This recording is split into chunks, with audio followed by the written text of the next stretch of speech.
आप सबों को नववर्ष 2023 की हार्दिक शुभकामनाएँ। बहुत-बहुत बधाई। यह नववर्ष आप सबों के जीवन में सुख, समृद्धि, संपन्नता लाए और आप अपने मुकाम तक पहुँचे, अपने लक्ष्य को प्राप्त करें। Being a teacher as well as student, हम लोगों का ये कर्तव्य है कि हम लोग अपने लक्ष्य की तरफ बिल्कुल निगाह बनाए रखें, बाहर कोई भी हो। तो आइए 1 जनवरी 2023 का पहला क्लास हम लोग शुरू करें और आज का टॉपिक हम लोगों ने रखा है हेलो, इसके बैकग्राउंड की अगर बात करें हम लोग तो जब प्रशासन में बहुत ज़्यादा व्याप्त हो गया भ्रष्टाचार कई देशों में, वहाँ पे ऐसी संस्था की आवश्यकता पड़ी, आवश्यकता महसूस हुई, जो इन पर कंट्रोल कर, करप्शन पे कंट्रोल कर, अधिकारी ही भ्रष्ट हो जाएँ, प्रशासनिक अधिकारी खास तौर पे, तो फिर उस देश का क्या स्थिति होगा, हम सभी जानते हैं। तो ये जो लोकपाल लोकायुक्त का कॉन्सेप्ट है, बहुत पहले से आया जा रहा है और अगर हम लोग इसके हिस्ट्री में जाएँ, तो 1809 ईस्वी में स्वीडन नाम का एक देश है, यहाँ पे ओम्बुड्समैन नामक एक संस्था बनी, जो वहाँ पे करप्शन पर निगरानी रखता। तो ओम्बुड्समैन की अगर बात करें तो ओम्बुड्स जो वर्ड है, इस शब्द का अर्थ होता है एक ऐसा व्यक्ति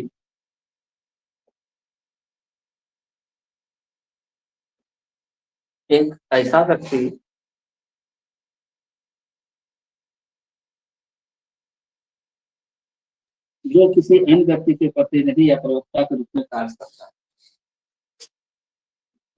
जो किसी अन्य व्यक्ति के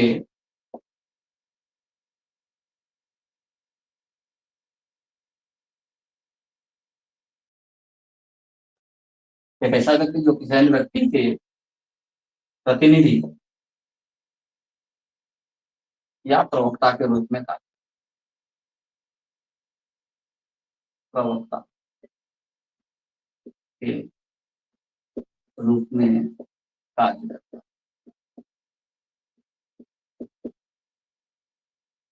तो ये एक संस्था है, इसमें ओम्बुड्समैन एक संस्था है, ऐसा कुछ पर्टिकुलर थी नहीं है, उसके अध्यक्ष हुआ करते हैं। तो ओम्बुड्समैन शब्द हम लोगों को कहाँ से मिला? स्वीडिश वर्ड है ये, ओम्बुड्स स्वीडिश वर्ड, स्वीडिश शब्द है।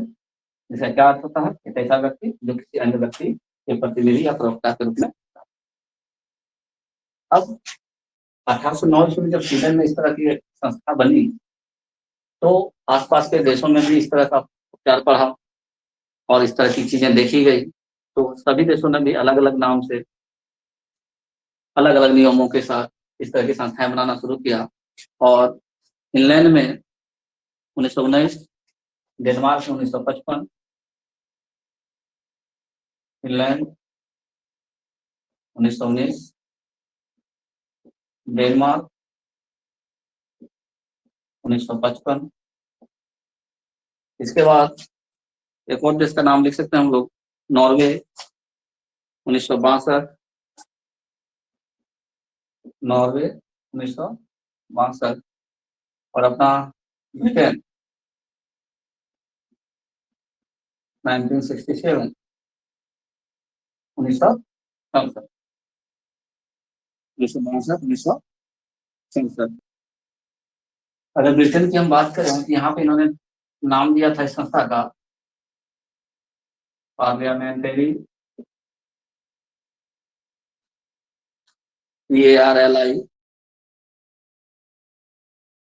AMEN क्लियर हुआ, parliamentary commissioner for administration, parliamentary commissioner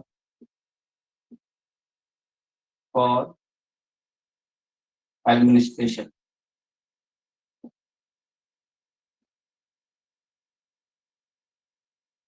फिर अगर हम भारत की बात करें तो भारत में इसका कॉन्सेप्ट कब से शुरू हुआ और किस प्रकार से चली, तो 1966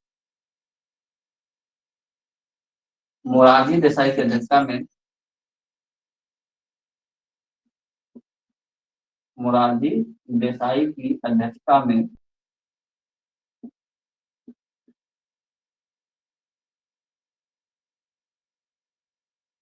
प्रथम प्रशासनिक सुधार आयोग का गठन किया गया। प्रशासनिक सुधार आयोग का गठन किया गया।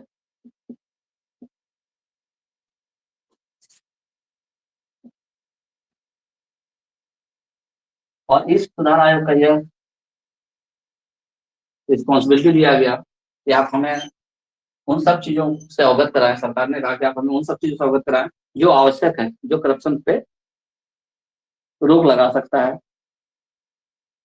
तो इसके अध्यक्ष थे मोरारजी देसाई 1966। लेकिन कुछ दिनों के बाद 1967 में मोरारजी देसाई प्रधानमंत्री बन जाते हैं, उप प्रधानमंत्री। बाद में देसाई जी उप प्रधानमंत्री बन जाते हैं और इनके बाद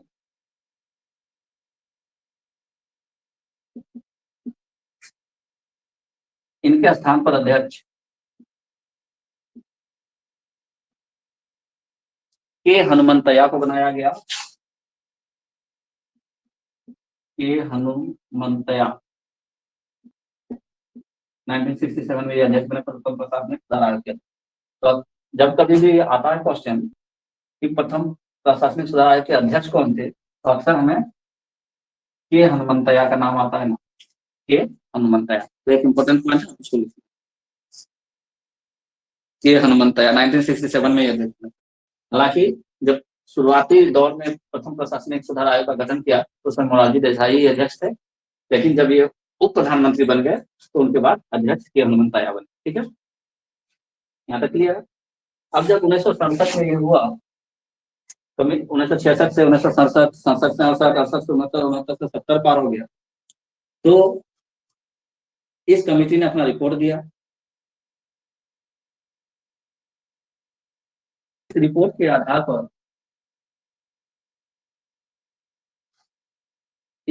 आधार पर सबसे पहली बार 1968 में इंदिरा गांधी की सरकार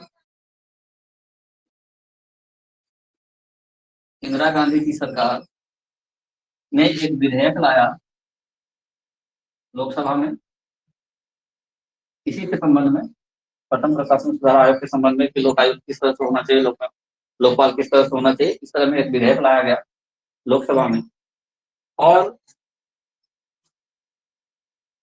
लोकसभा में ये पारित भी हो गया। लेकिन जब तक ये राज्यसभा में पारित हो, लोकसभा का विघटन हो गया। तो जब लोकसभा का ही विघटन हो गया तो फिर ये विधेयक पास नहीं हो सका राज्यसभा से और अंत में ये विधेयक समाप्त हो गया। कब की बात करें, 1960। फिर इंदिरा गांधी की सरकार ने 1971 में पुनः इस तरह का विधेयक लाया। 1971 की बात कर रहे हैं, इंदिरा गांधी प्रधानमंत्री, फिर से विधेयक लाया गया।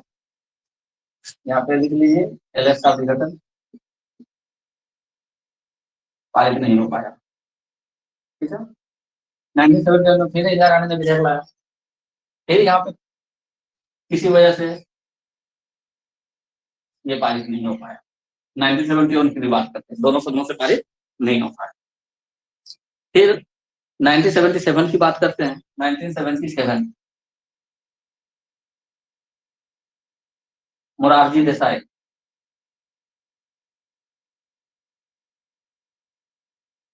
जो पहले अध्यक्ष भी रह चुके थे इस समिति के, किस समिति के, प्रथम प्रशासनिक सुधार आयोग के, वो प्रधानमंत्री बनते हैं और ये भी विधेयक लाते हैं, लेकिन ये भी पारित नहीं करवा पाए दोनों।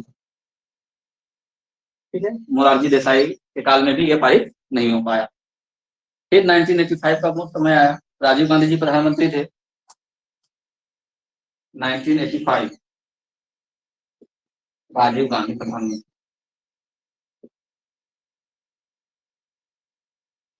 इन्होंने विधेयक लाया, ये भी पारित नहीं हो पाया। पहला 4 विधेयक जो लोकपाल और लोकायुक्त से संबंधित था, ये विधेयक पहला 4 तो बिल्कुल ही पारित नहीं हो पाया सदन से। फिर 1989 में वीपी सिंह प्रधानमंत्री बनते हैं। 1989 में वीपी सिंह जब प्रधानमंत्री थे, विश्वनाथ प्रताप सिंह, हिंदी में लिख देते हैं, विश्वनाथ प्रताप सिंह, ये जब प्रधानमंत्री थे, इन्होंने भी विधेयक लाया और ये विधेयक फिर इन्होंने वापस ले लिया। तो आपको यहाँ पे ये जानना होगा कि इन्होंने, सरकार ने वापस ले लिया था इस विधेयक, सरकार ने वापस ले लिया। तो इस तरह से 5 बार तो, अच्छा ये जो 1968 का बात है, तो ये चौथी लोकसभा थी।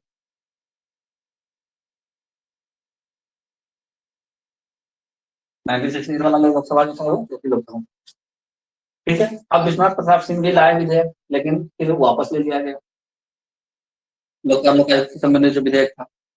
फिर 1996 में एच डी देवगौड़ा प्रधानमंत्री थे, वो 11वीं लोकसभा थी। 1996 H D Deve Gowda, H D Deve Gowda road कराए थे चौड़ा, याद है ना, पूरा चला था उस समय नारा। इन्होंने विधेयक लाया, तो एच डी देवगौड़ा ने जब विधेयक लाया लोकपाल और लोकायुक्त से संबंधित, तो उस समय भी 11वीं लोकसभा चल रही थी और 11वीं लोकसभा भी निरस्त हो गई, तो यहाँ भी पास नहीं हो पाया, ठीक है। 1996 में पास नहीं हो पाया। अब फिर 1998 में अटल बिहारी वाजपेयी जब प्रधानमंत्री थे, 1998 की बात कर रहे हैं, अटल बिहारी वाजपेयी ये जब प्रधानमंत्री थे, इन्होंने भी प्रयास किया, विधेयक लाया, लेकिन इनके समय में भी क्या हो गया, जो 11वीं लोकसभा थी वो भी विघटित हो गई। 11वीं लोकसभा ये भी विघटित हो गई, तो इस समय भी पास नहीं हो पाया, कानूनी रूप नहीं ले सका। तब 2001 में पुनः जब 13वीं लोकसभा चल रही थी, अटल बिहारी वाजपेयी प्रधानमंत्री थे 2001 में भी, तो वहां भी नहीं पास करवा सके। 2001 की बात बता रहे हैं, अटल बिहारी वाजपेयी भी प्रधानमंत्री थे, फिर से विधेयक लाया गया, लेकिन यहाँ भी ये पारित नहीं करवा पाए। ये 13वीं लोकसभा थी, 13वीं लोकसभा का विधेयक।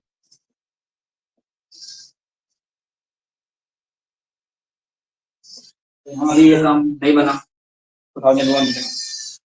फिर 2001 के बाद सीधे 10 साल तक कुछ नहीं इसके बारे में बातें चली, तो 2011 में 10 अगस्त 2011 की बात है, मनमोहन सिंह सरकार लाए अगस्त 2011 में,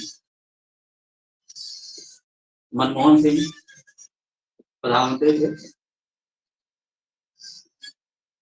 ये विधेयक लाते हैं लोकपाल और लोकायुक्त से संबंधित, लोकपाल और लोकायुक्त से संबंधित विधेयक लाते हैं, लेकिन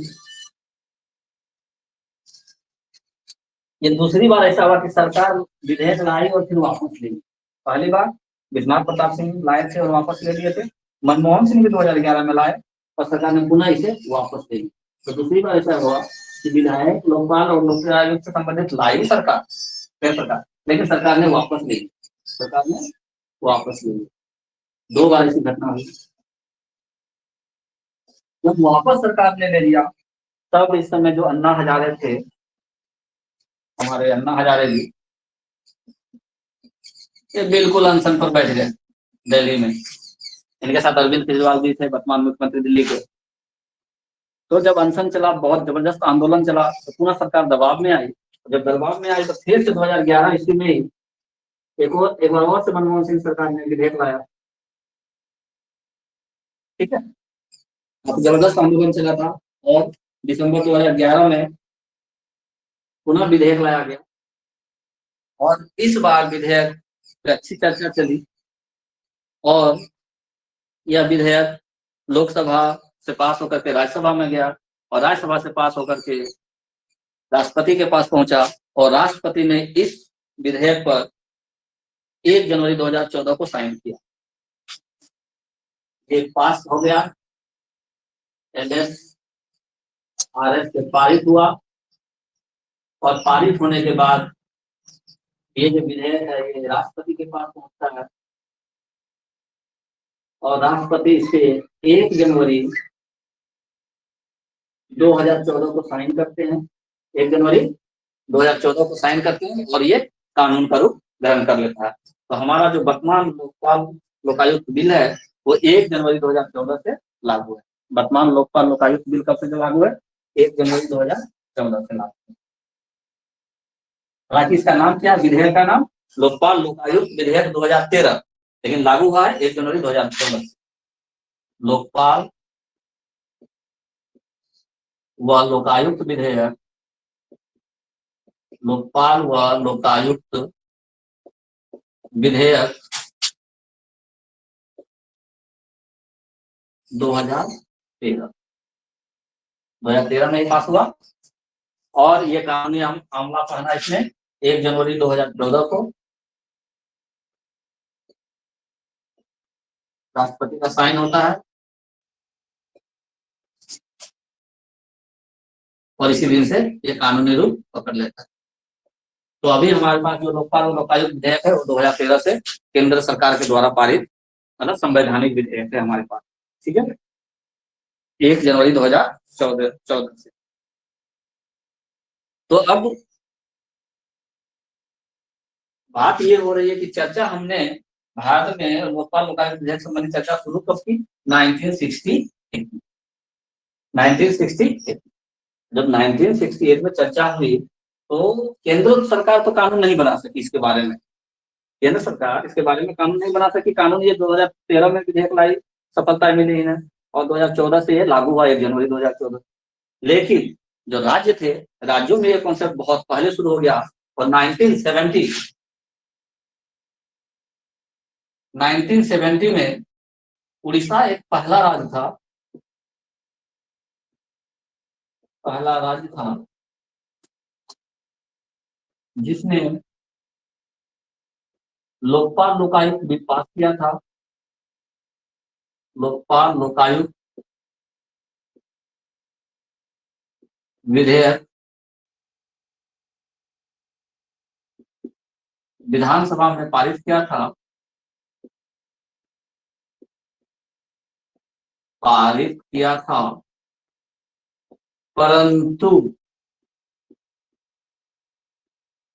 परंतु इन्होंने 1970 में लागू नहीं किया। 1970 में इन्होंने लागू नहीं किया। क्यों लागू नहीं किया? पारित कर लिए थे, लेकिन उनके कुछ कंडीशन ऐसे थे कि वो लागू नहीं कर पाए।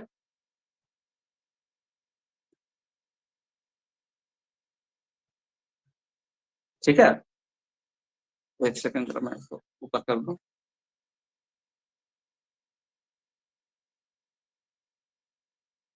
ओके, तो 1970 में उड़ीसा ने पास तो किया, लेकिन वो लागू नहीं कर पाया। लागू जिन्हें करने में काफी देर किया, विलंब किया। इन्होंने 1983 में लागू किया था, परंतु लागू 1983 ईस्वी में किया। आपने विधेयक तो बना दिया, विधेयक को आपने विधानसभा में पारित भी करवा लिया, लेकिन आपने राज्य में लागू नहीं किया, तो आप पहला राज्य नहीं काउंट होंगे। तो 1971 में महाराष्ट्र जो है इसने विधेयक बनाया भी, और प्रथम राज्य बना जिसने लोकपाल लोकायुक्त जो कानून है वो अपने राज्य में लागू किया। प्रथम राज्य जिसने लोकपाल लोकायुक्त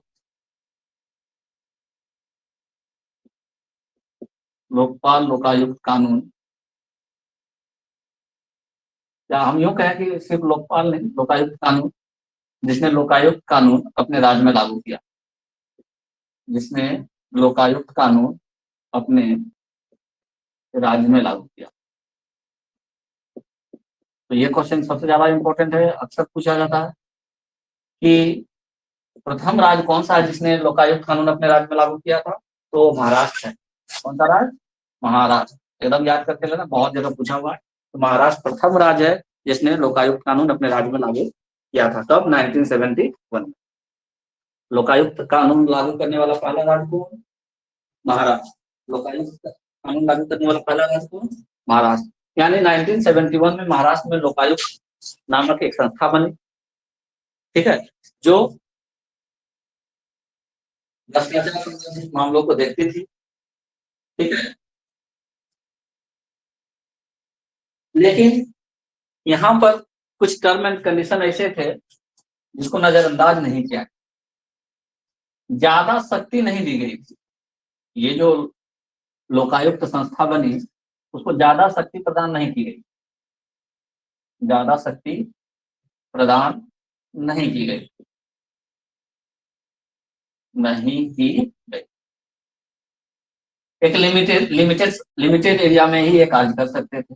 और अभी वर्तमान स्थिति में करंट अफेयर्स का ये क्वेश्चन बन सकता है कि महाराष्ट्र की जो विधानसभा है, महाराष्ट्र की विधानसभा, उसने हाल में ही पारित किया है एक विधेयक, विधानसभा महाराष्ट्र, या यूं कहें विधान परिषद या विधानमंडल, महाराष्ट्र की विधानमंडल ने हाल में ही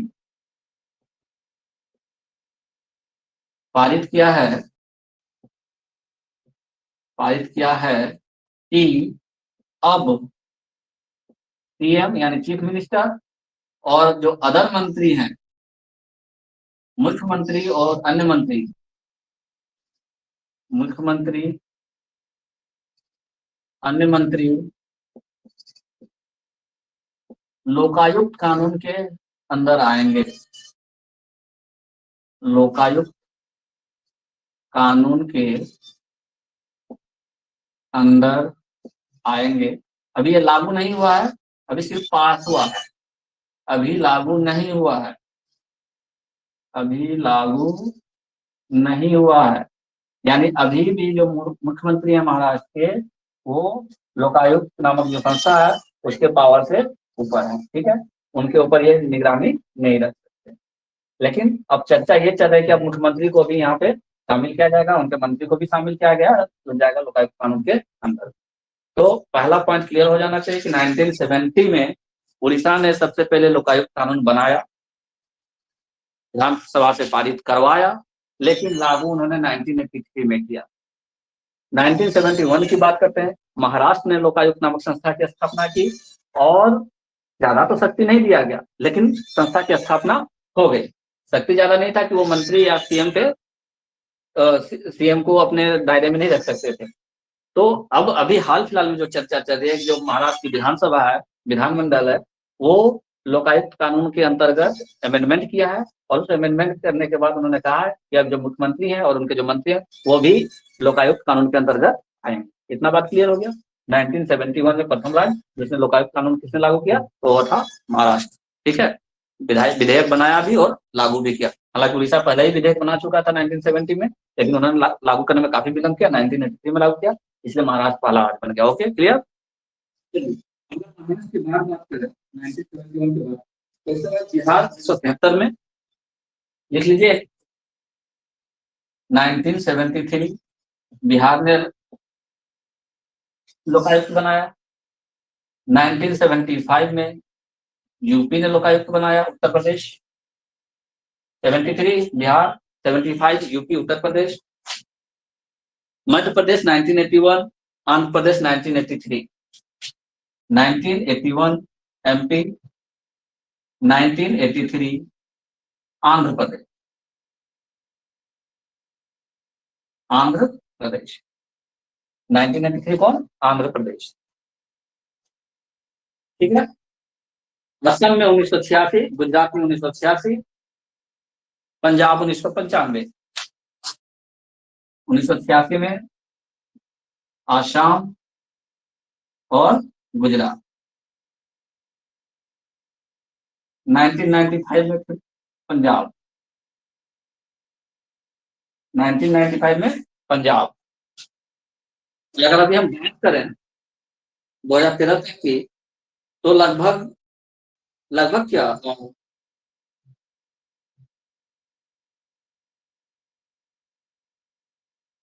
21 स्टेट्स और जो एक यूनियन टेरिटरी है अपना दिल्ली एनसीआर, ये लोकायुक्त लोकपाल विधेयक लोकायुक्त कानून लागू कर चुका है। 1995 में पंजाब हो गया, 1973, 1975, 1981, 1983, 1986, 1995 दिल्ली एनसीआर में 1996 में लागू किया था। पहला यूटी है 1996 एनसीआर दिल्ली,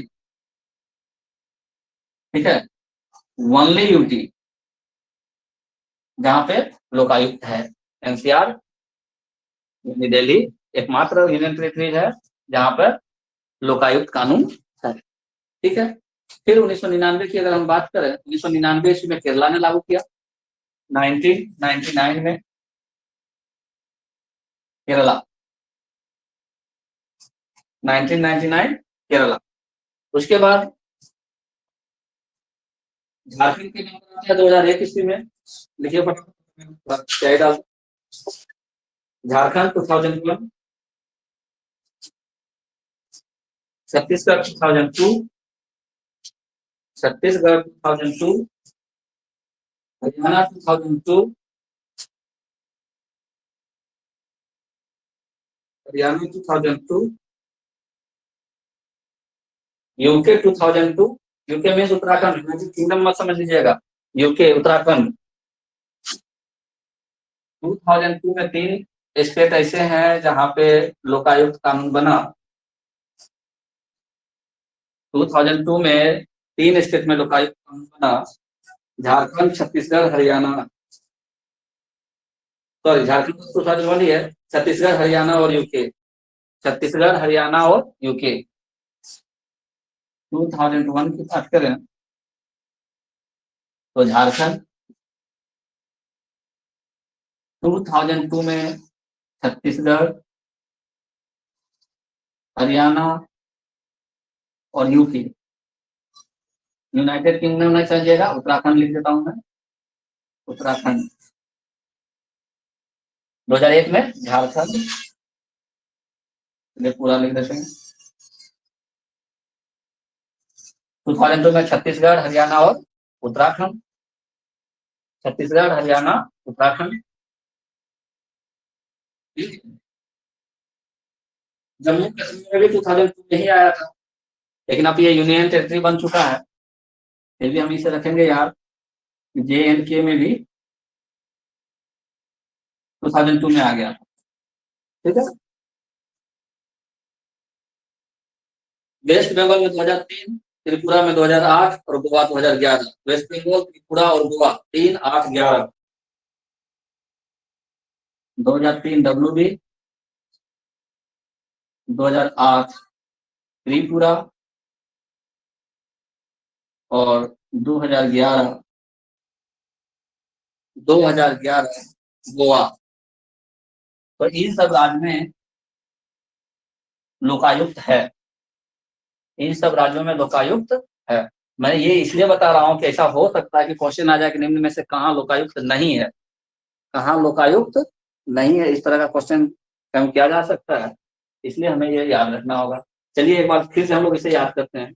1970 उड़ीसा ने लोकायुक्त संबंधी विधेयक पारित किया, लेकिन लागू नहीं किया। लागू उन्होंने किया 1983। 1971 महाराष्ट्र ने विधेयक बनाया, कानून भी बना और हमारी शक्ति ज्यादा नहीं दी गई थी, फिर भी इसने लागू किया, जितनी भी शक्तियां थी उसको लागू किया। अभी वर्तमान स्थिति ये है कि महाराष्ट्र के विधानमंडल ने पारित कर दिया है कि हम CM को और जो अदर मंत्री हैं उनको भी इसके दायरे में रखेंगे, पर अभी लागू नहीं किया गया। चलिए बात करते हैं 1973 की। बिहार में लोकायुक्त कानून बना। 1975 में यूपी में लोकायुक्त कानून बना। 1981 MP में लोकायुक्त कानून बनता है। 1983 आंध्र प्रदेश। 1986 असम और गुजरात, असम और गुजरात। 1995 पंजाब। 1996 NCR दिल्ली है, और एकमात्र ऐसा यूटी है जहाँ पे ये है। तो चूंकि अब जम्मू और कश्मीर भी यूटी बन चुका है, तो अब गिनती बढ़ जाएगी, अब गिनती बढ़ जाएगी। तो जिस समय ये बना, ये 1996 में पहला NCR था जहाँ पे लोकायुक्त कानून बना था। क्योंकि जम्मू कश्मीर में है, अभी यूटी बन चुका है, तो उसको देखना है। 1999 की बात करें तो केरल में 2001 झारखंड, 2002 छत्तीसगढ़, हरियाणा, उत्तराखंड, 2002 में जम्मू कश्मीर में भी बना था। ठीक है, 2002 में जम्मू कश्मीर में बना था, 2003 में वेस्ट बंगाल, 2008 में त्रिपुरा और 2011 में गोवा। तो इतने सारे स्टेट्स हैं और इतनी हैं जहां पे हमारा अभी लोकायुक्त कानून लागू है। आई होप कि क्लियर हो गया होगा। ठीक है, तो लोकायुक्त कानून यहाँ पे। अब हम लोग कुछ बातें ऐसे करें जैसे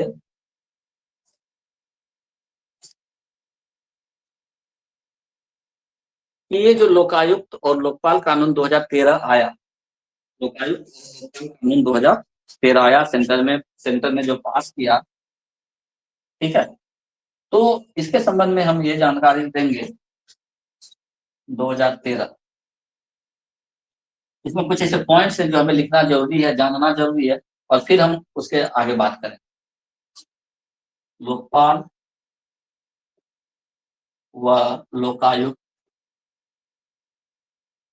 अधिनियम 2013, इसके बारे में कुछ पॉइंट लिख लीजिए, क्योंकि ये पॉइंट से क्वेश्चन फ्रेम होते हैं, बनते हैं, और हमें ये जानना बहुत ही जरूरी है। ठीक है, फिर हम लोग डिटेल से उसका बात करेंगे। नंबर 1 पॉइंट लिखिए, केंद्र में लोकपाल, केंद्र में लोकपाल एवं राज्य में लोकायुक्त होगा। केंद्र में लोकपाल एवं राज्य में लोकायुक्त होगा।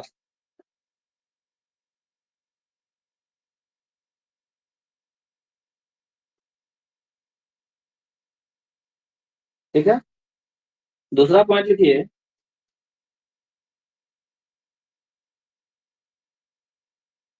लोकपाल के क्षेत्रांतर्गत,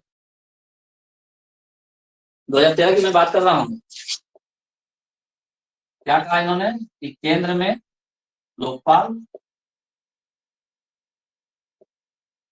राज्यों में लोकायुक्त होगा। ठीक है, देखिए लोकपाल के अंतर्गत प्रधानमंत्री,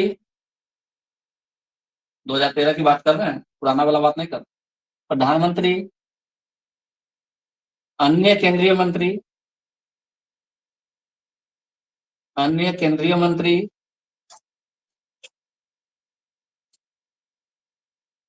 सांसद सदस्य,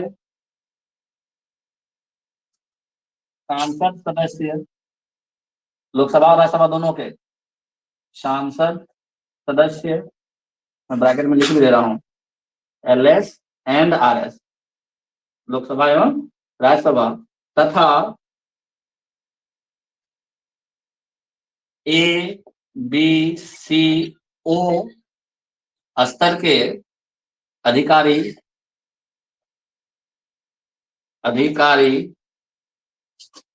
अन्य केंद्रीय अधिकारी आएंगे। जो केंद्र में लोकपाल बनेगा उनके दायरे में प्रधानमंत्री का भी ऑफिस आएगा। अन्य केंद्रीय मंत्री, सांसद के सदस्य है वो लोकसभा के हों अथवा राज्यसभा के हों, और ABCO स्तर के जितने भी अधिकारी हैं वो आएंगे, अन्य केंद्रीय अधिकारी भी आएंगे। हालांकि कुछ मामलों में नोट करके इस पॉइंट को लिखिएगा, कुछ मामलों में प्रधानमंत्री लोकपाल से परे हैं, लोकपाल से परे हैं। परे हैं कहने का मतलब ये यहाँ तक पहुंच नहीं सकते, इनकी पहुंच यहाँ तक नहीं हो सकती कुछ मामलों। ठीक है, प्रधानमंत्री का ऑफिस आ गया लोकपाल के दायरे में, लेकिन कुछ ऐसे मामले हैं जहां पे आप प्रधानमंत्री पर उंगली नहीं उठा सकते। ठीक है, तो इसलिए हमने लिखा कि जो लोकपाल और लोकायुक्त अधिनियम 2013 है उसमें पहला बात यह कहा कि केंद्र में लोकपाल होगा और इस लोकपाल के अंतर्गत इनके जो दायरे हैं उसके अंतर्गत प्रधानमंत्री भी आएंगे, लेकिन कुछ मामलों को छोड़कर जहां वो लोकपाल से काफी ऊपर है। अन्य केंद्रीय मंत्री आएंगे, सांसद सदस्य चाहे वो लोकसभा के हों अथवा राज्यसभा के, वो आएंगे, और एबीसीओ अधिकारी आएंगे जो उस लेवल के अधिकारी हैं, अन्य केंद्रीय अधिकारी भी आएंगे। ठीक है, अगर राज्यों की बात करें, लोकायुक्त की बात करें, इसको हम लोग बाद में डिटेल से लोकायुक्त पढ़ेंगे तो बात करेंगे। अभी हम लोग पहले लोकपाल को खत्म कर। ठीक है, तो लोकपाल के अंतर्गत कौन कौन आएंगे? प्रधानमंत्री, कुछ मामलों को छोड़कर अन्य केंद्रीय मंत्री, सांसद सदस्य लोकसभा के हों अथवा राज्यसभा के हों, अथवा एबीसीओ स्तर के अधिकारी या अन्य केंद्रीय अधिकारी। इतना क्लियर हो जाना चाहिए।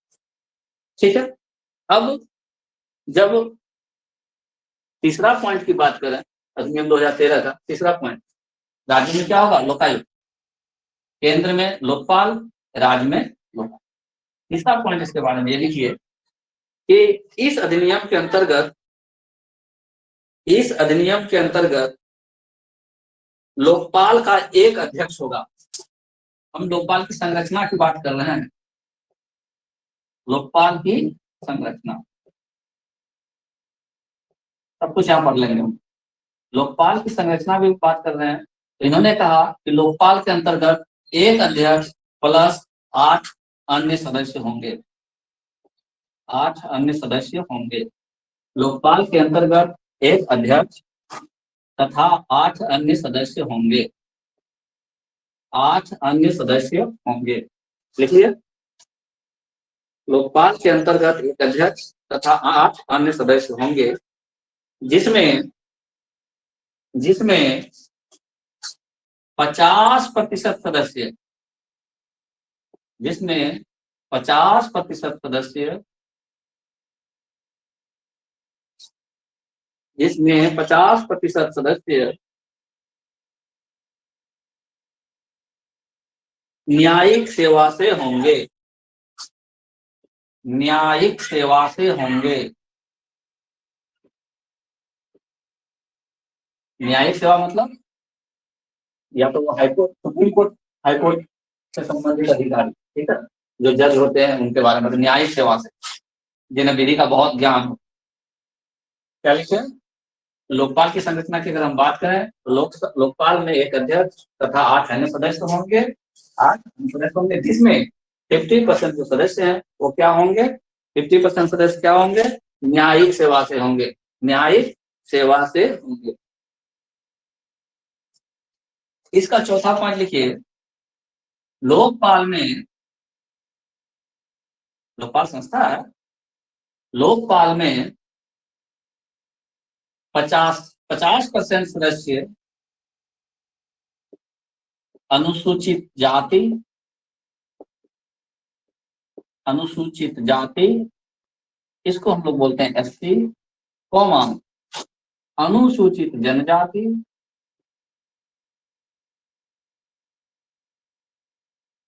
इसको हम लोग बोलते हैं एसटी, अन्य पिछड़ा वर्ग, अन्य पिछड़ा वर्ग जिसे हम लोग जानते हैं ओबीसी के नाम से, और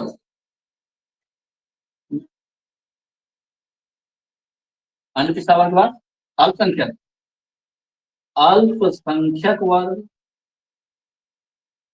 अल्पसंख्यक वर्ग, माइनॉरिटी, माइनॉरिटीज,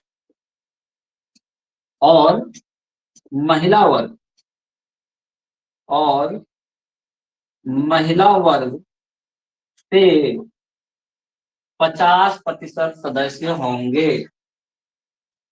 अन्य 50% सदस्य कहां से होंगे? अनुसूचित जाति, अनुसूचित जनजाति, अन्य पिछड़ा वर्ग, अल्पसंख्यक वर्ग और महिला वर्ग से होंगे।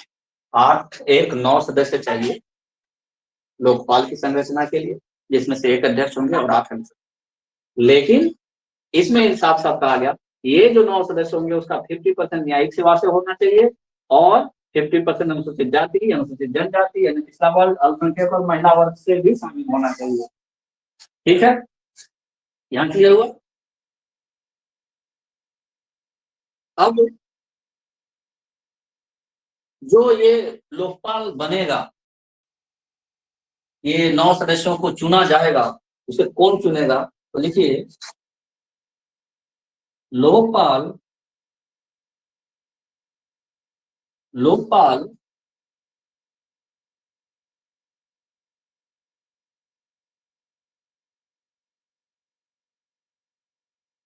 के अध्यक्ष तथा सदस्यों का चयन लोकपाल के अध्यक्ष तथा सदस्यों का चयन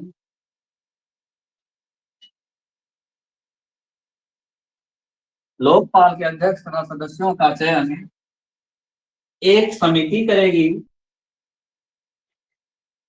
एक समिति करेगी। लोकपाल के अध्यक्ष तथा सदस्यों का चयन एक समिति करेगी जिसमें जिसमें प्रधानमंत्री जिसमें प्रधानमंत्री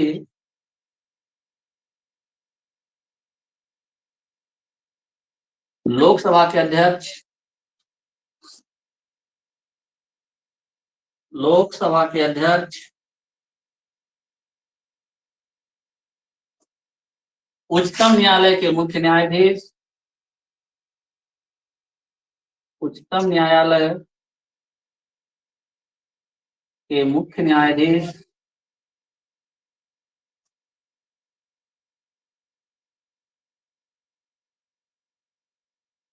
उच्चतम न्यायालय के मुख्य न्यायाधीश लोकसभा में विपक्ष के नेता। अच्छा, एक चीज और ध्यान दे लीजिएगा, उच्चतम न्यायालय के मुख्य न्यायाधीश में अगर ये अवेलेबल ना रहे तो यहाँ लिख लीजिए अथवा उनके द्वारा नामित। चलिए पॉइंट लिख लीजिए, उच्चतम न्यायालय के मुख्य न्यायाधीश अथवा उनके द्वारा नामित उच्चतम न्यायालय के उच्चतम न्यायालय के कार्यरत न्यायाधीश कार्यरत न्यायाधीश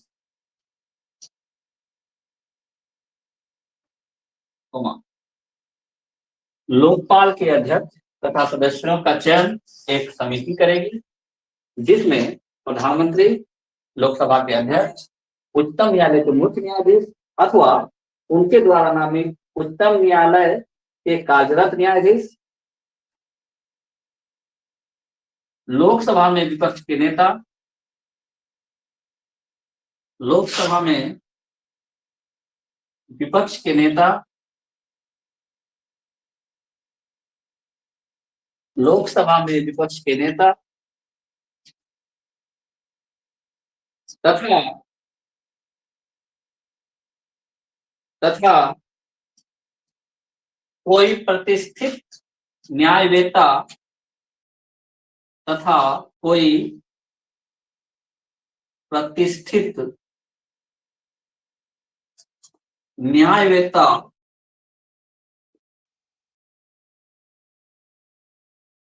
तथा कोई प्रतिष्ठित न्यायवेत्ता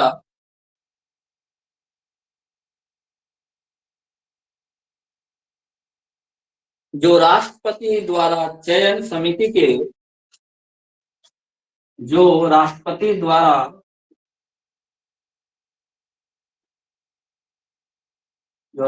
द्वारा चयन समिति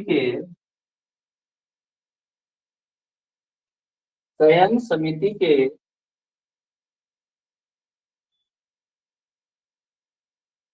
4 सदस्यों की अनुशंसा पर नामित होंगे। चयन समिति के 4 सदस्यों की 4 सदस्यों की राष्ट्रपति द्वारा चयन समिति के 4 सदस्यों की अनुशंसा पर नामित होंगे। अनुशंसा पर नामित होंगे न्यायवेत्ता जो राष्ट्रपति द्वारा चयन समिति के 4 सदस्य अनुशंसा पर नामित होंगे।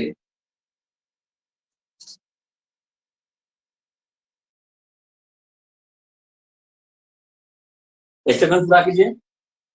लोकपाल के अध्यक्ष तथा सदस्यों का चयन एक चयन समिति करेगी, जिसमें प्रधानमंत्री, लोकसभा के अध्यक्ष, उच्चतम न्यायालय के मुख्य न्यायाधीश अथवा उनके द्वारा नामित उच्चतम न्यायालय के कार्यरत न्यायाधीश, लोकसभा में विपक्ष के नेता, कोई प्रतिष्ठित न्यायवेत्ता जो राष्ट्रपति द्वारा चयन समिति के 4 सदस्यों की अनुशंसा पर नामित होंगे,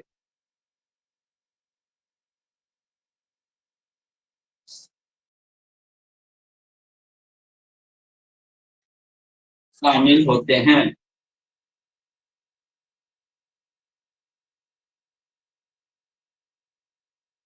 या शामिल हैं,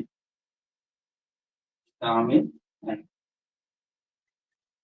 सीधा सीधी कहने का मतलब है कि जो लोकपाल नामक संस्था है उसके 9 सदस्य 1+1, इन 8+1 यानी 9 सदस्यों का जो चयन होगा एक चयन समिति करेगी। एक ऐसी चयन समिति जिसमें प्रधानमंत्री हैं, लोकसभा के अध्यक्ष हैं, लोकसभा में विपक्ष के नेता हैं, चीफ जस्टिस ऑफ इंडिया हैं, या चीफ जस्टिस ऑफ इंडिया नहीं है, अगर उपस्थित नहीं हो पाएंगे तो उनके द्वारा नामित कोई अन्य कार्यरत न्यायाधीश आ सकते हैं उनके स्थान पर। ठीक है। और एक न्यायवेत्ता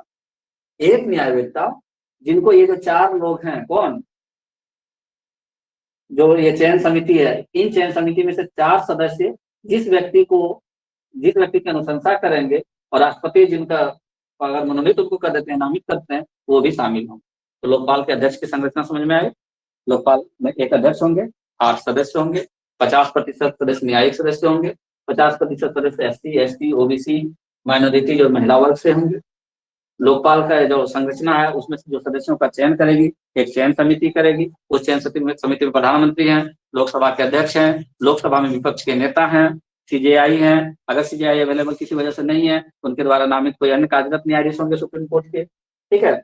और एक ऐसा व्यक्ति जो न्यायवेत्ता हो और राष्ट्रपति द्वारा नामित होते हैं, लेकिन वो नामित करने से पहले उनकी अनुशंसा कौन करेगा? उनकी अनुशंसा कोई 4 सदस्य करेंगे चयन समिति। ठीक है, ये पॉइंट क्लियर हुआ। नेक्स्ट पॉइंट लिखिए, इस चयन समिति की सहायता के लिए, इस चयन समिति, क्योंकि प्रधानमंत्री को फुर्सत उतना तो है नहीं, इस चयन समिति की सहायता के लिए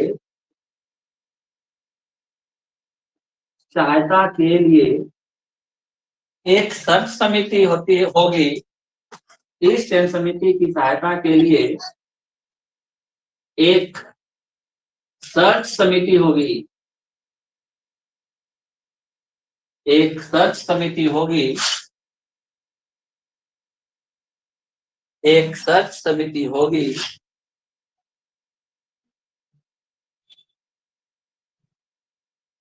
एक सर्च समिति होगी जिसमें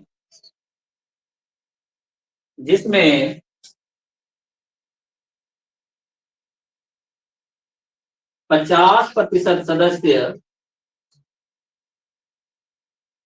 50% सदस्य, यही सेम चीज लिख लीजिए, अनुसूचित जाति, हम शॉर्टकट में लिख रहे हैं SC, ST, OBC, माइनॉरिटीज और वुमेन यानी महिला वर्ग से होंगे,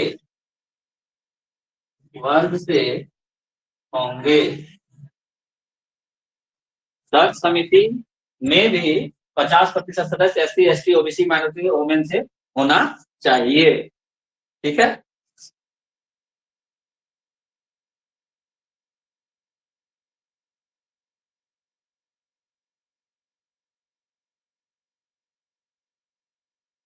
अगला पॉइंट लिखिए, लोकपाल को यह अधिकार होगा कि लोकपाल को यह अधिकार होगा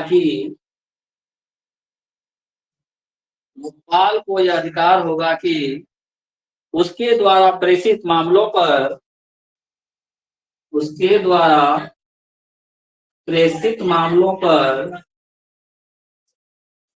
वह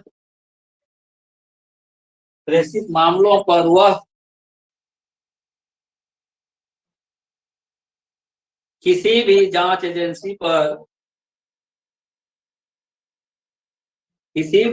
एजेंसी पर अधीक्षण तथा दिशा निर्देश कर सकती है।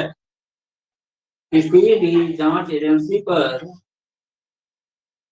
किसी भी जांच एजेंसी पर अधीक्षण तथा दिशा निर्देश कर सकती है।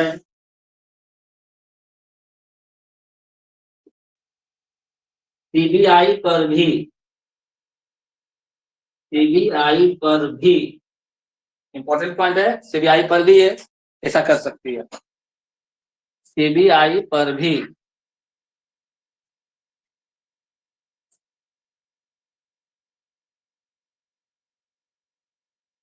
अगला पॉइंट देखिए, लोकपाल लोकपाल भ्रष्ट अधिकारियों द्वारा लोकपाल भ्रष्ट अधिकारियों द्वारा भ्रष्ट तरीकों से अर्जित की गई संपत्ति भ्रष्ट अधिकारियों द्वारा भ्रष्ट तरीकों से अर्जित की गई संपत्ति भ्रष्ट तरीकों से अर्जित की गई संपत्ति को जब्त कर लेंगे जब्त करेंगे। ब्रैकेट में लिखिएगा, अभियोजन प्रक्रिया बाकी होने पर भी अभियोजन प्रक्रिया बाकी होने पर भी अभियोजन प्रक्रिया बाकी होने पर भी मतलब कोई मामला चल रहा है भ्रष्ट अधिकारी के अगेंस्ट में करप्शन का, और उनकी संपत्ति के बारे में पता चल गया लोकपाल को, तो वो मामला चलते हुए भी उसके संपत्ति को, क्योंकि वो भ्रष्ट तरीकों से कमाई गई है, अर्जित की गई है, उसको जब्त कर सकते हैं। तो ये लोकपाल को ये अधिकार दिया गया है। तो ये 8वां पॉइंट था, क्या? भ्रष्ट भ्रष्ट संपत्ति को जब्त करना, भ्रष्ट तरीके से अर्जित संपत्ति को जब्त करना, भ्रष्ट तरीके से अर्जित संपत्ति को को जब्त करना। तो संपत्ति में हम लोग लिखिए 9वां पॉइंट लिखिए, अधिनियम 2013 का पीसीए भ्रष्ट निरोधक अधिनियम, पीसीए यानी भ्रष्टाचार निरोधक अधिनियम, पीसीए प्रिवेंशन ऑफ करप्शन है।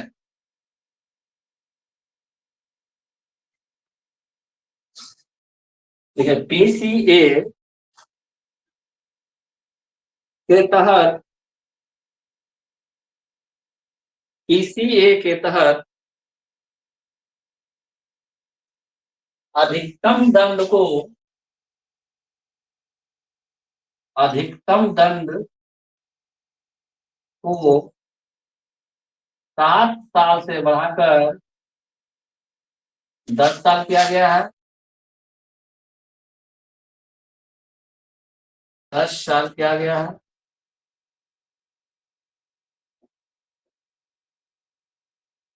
अधिकतम दंड को 7 साल से बढ़ाकर 10 साल किया गया है तथा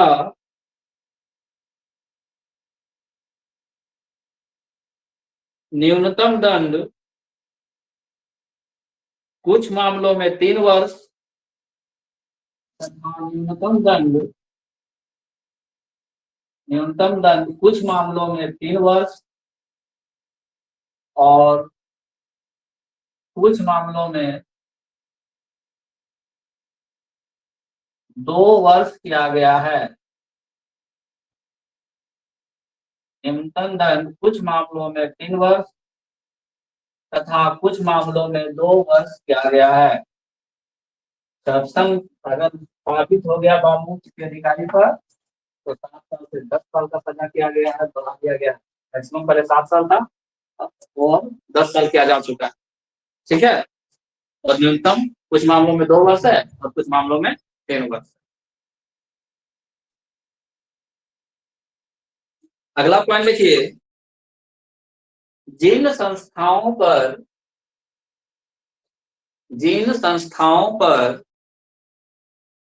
केंद्र सरकार का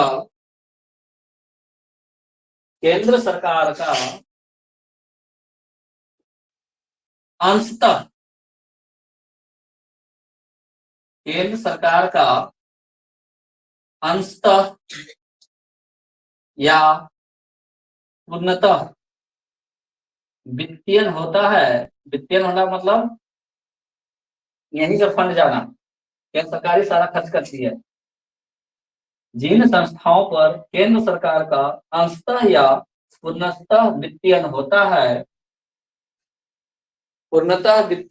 है, वह लोकपाल के अधिकार क्षेत्र में आता है। लोकपाल के अधिकार क्षेत्र में आता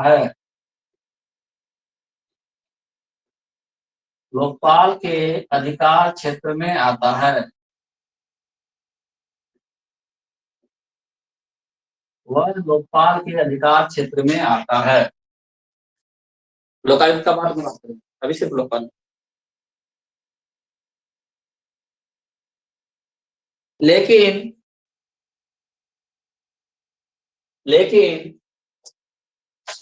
जिन संस्थाओं को केंद्र सरकार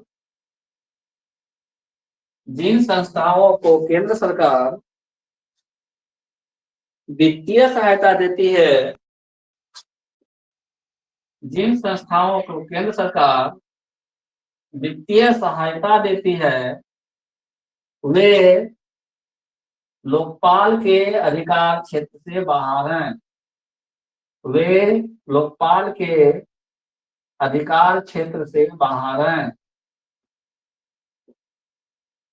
अधिकार क्षेत्र से बाहर हैं। वे लोकपाल के अधिकार क्षेत्र से बाहर हैं।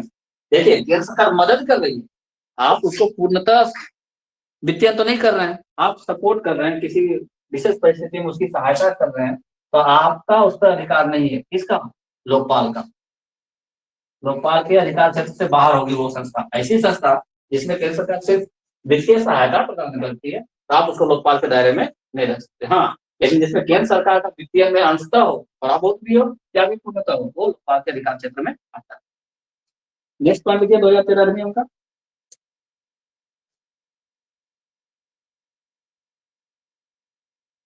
यह अधिनियम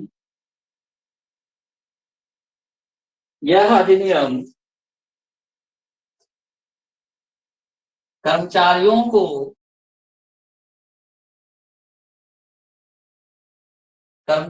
को ईमानदार तथा निडर करती है। कर्मचारियों को ईमानदार तथा निडर होने के लिए पर्याप्त सुरक्षा प्रदान करती है। पर्याप्त सुरक्षा प्रदान करती है। यह अधिनियम कर्मचारियों को ईमानदार तथा निडर होने के लिए पर्याप्त सुरक्षा प्रदान करती है। ये इंपॉर्टेंट पॉइंट है। ईमानदारी से वो काम कर सकें, ऐसी सुरक्षा उसमें उन्हें दिया गया है। निडर होकर के काम कर सकें, ऐसी सुरक्षा उन्हें दिया गया है।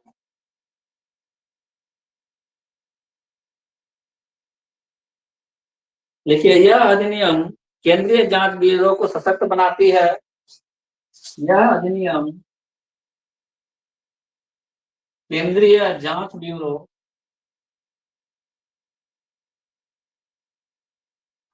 यानी सीबीआई को सशक्त बनाती है, सीबीआई को सशक्त बनाती है, सीबीआई को सशक्त बनाती है।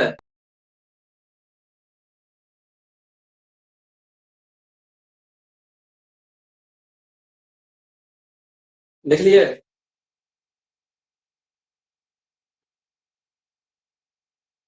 देखिए, वैसी सभी इकाइयां वैसी सभी इकाइयां जिन्हें एफसीआरए के तहत 10 लाख से अधिक, एफसीआरए के तहत 10 लाख से अधिक विदेशी अनुदान प्राप्त होता है, विदेशी अनुदान 10 लाख से अधिक प्रतिवर्ष विदेशी अनुदान प्राप्त होता है,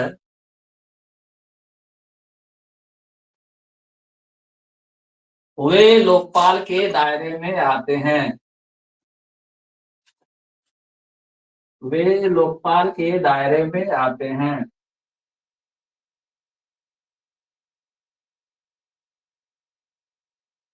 वे लोकपाल के दायरे में आते हैं।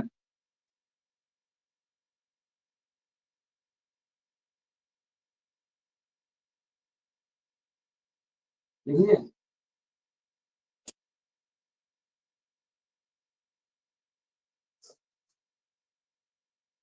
वे लोकपाल के दायरे में आते हैं।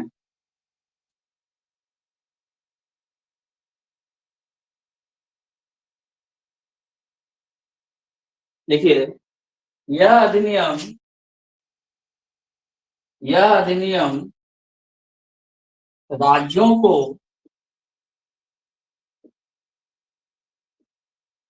लोकायुक्त की संरचना कैसी हो, लोकायुक्त की संरचना कैसी हो, उसकी आजादी देती है। राज्यों को लोकायुक्त की संरचना कैसी हो, उसकी आजादी देती है, उसकी आजादी देती है।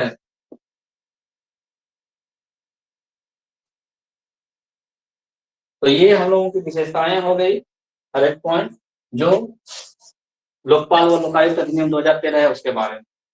ठीक है, और जब विशेषताओं की बात करते हैं तो कुछ ना कुछ कमियां भी रह जाती हैं, तो अगला तो फिर लिखे हैं लोकपाल व लोकायुक्त अधिनियम 2013 की कमियां, लोकपाल व लोकायुक्त अधिनियम 2013 की कमियां।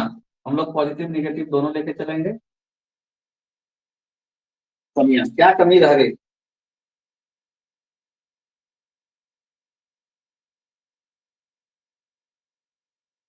पहला कमी ये है कि कोई भी अगर सरकारी कर्मचारी है, वो करप्शन में लिप्त है, तो जब तक कि उसके विरुद्ध कोई व्यक्ति शिकायत न दर्ज कर दे, तब तक यह स्वतः संज्ञान नहीं ले सकती है। तो पहला पॉइंट ये लिखिए कि किसी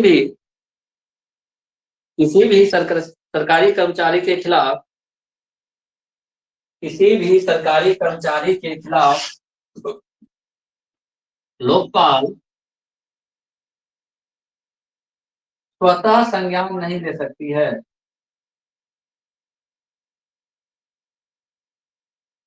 किसी भी सरकारी कर्मचारी के खिलाफ लोकपाल स्वतः संज्ञान नहीं ले सकती है।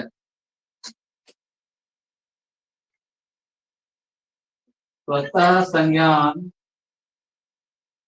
नहीं ले सकती है। किसी भी सरकारी कर्मचारी के खिलाफ लोकपाल स्वतः संज्ञान नहीं ले सकती है।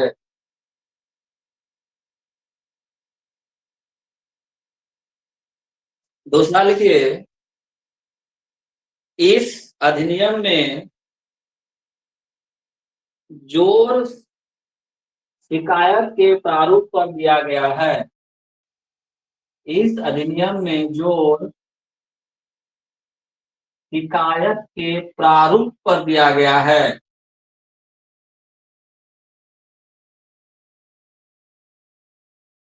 न कि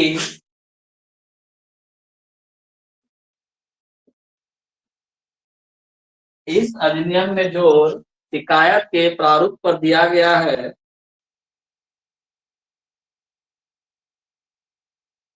विषय वस्तु पर नहीं। विषय वस्तु पर नहीं।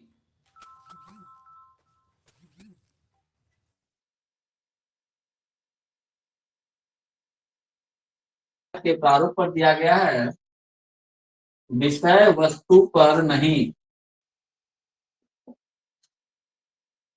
तीसरी समीक्षा लिखिए। इस अधिनियम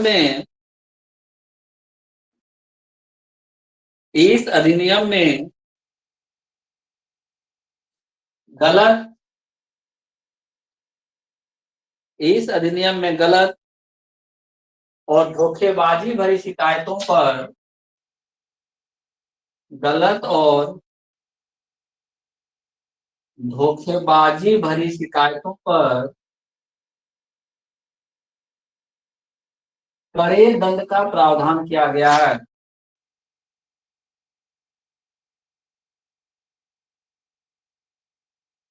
कड़े दंड का प्रावधान किया गया है।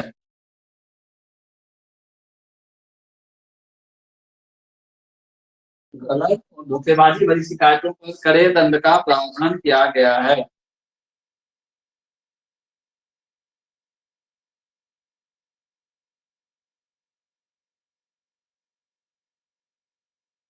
चौथा कमी लिखिए। अनाम शिकायत की अनुमति नहीं है। मतलब बिना नाम लिखे हुए शिकायत कीजिएगा तो उसका कोई वैल्यू नहीं है।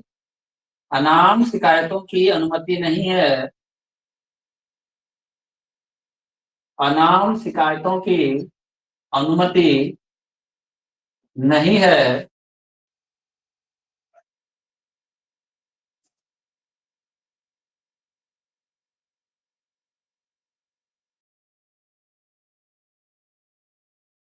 सादे कागज पर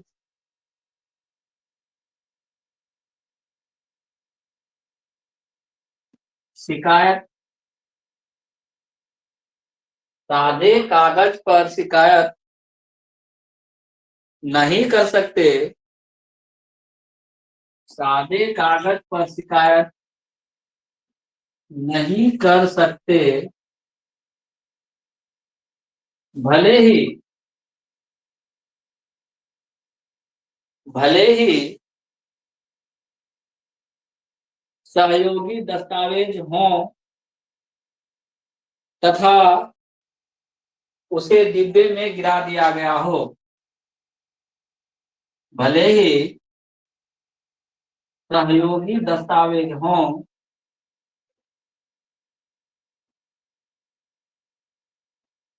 और उसे शिकायत डिब्बे में गिरा दिया गया हो। अगर अनाम दिए हैं तो खोल के देखेगा भी नहीं। शिकायत डिब्बे में गिरा दिया गया हो, इसको नहीं कोई चेक करे। तो कुछ कमियां रह गई 2013 की लोकपाल और लोकायुक्त अधिनियम 2013 में। ठीक है, नेक्स्ट क्लास में हम लोग लोकायुक्त के बारे में अच्छे से पढ़ेंगे। अच्छा, एक चीज और इसमें दिया है कि अगर कोई कर्मचारी के विरुद्ध आप करप्शन का आरोप लगा रहे हैं, शिकायत कर रहे हैं, तो उसको कानूनी सलाह भी देने के लिए परमिशन देता है कि आप उसको कानूनी सलाह उपलब्ध कराइए। लिख लीजिए इस पर। जिस कर्मचारी के खिलाफ शिकायत है जिस कर्मचारी के खिलाफ शिकायत है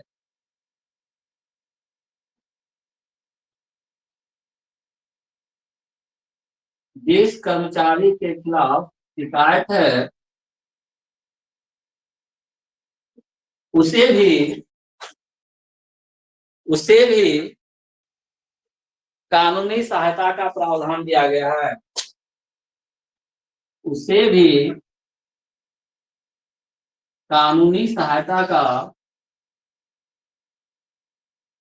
प्रावधान किया गया है। उसे भी कानूनी सहायता का प्रावधान किया गया है। अब बोलिए, करप्शन का आरोप जिस पे लगा रहा है सरकार उसकी मदद कर रही है, ठीक है, कानूनी सहायता के लिए।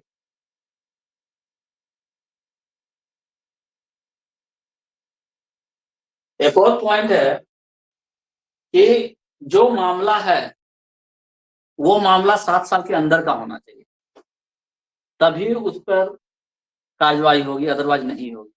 इस पॉइंट को भी लिख लीजिए, ये भी एक कमी है कि 7वां पॉइंट, 7 साल के भीतर शिकायत करने की बाध्यता है। 7 साल के भीतर, 7 years, 7 साल के भीतर शिकायत करने की बाध्यता है। 7 साल के भीतर शिकायत करने की बाध्यता है। अगर 7 साल से अधिक का शिकायत है तो उस पर कोई कार्रवाई नहीं किया जाए, उस पर कोई कार्रवाई नहीं किया जाए, ठीक है। और एक और पॉइंट हम लोग पढ़े थे कि प्रधानमंत्री को इस अधिनियम में रखा गया है, लेकिन कुछ मामलों को छोड़ करके जहां वो लोकपाल से काफी ऊपर है, परे हैं। तो एक पॉइंट और यहाँ पे लिख लीजिए कमी में, कि प्रधानमंत्री के विरुद्ध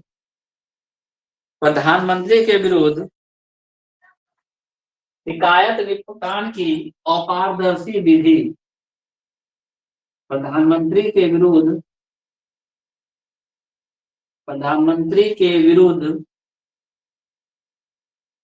शिकायत निपटान की अपारदर्शी विधि,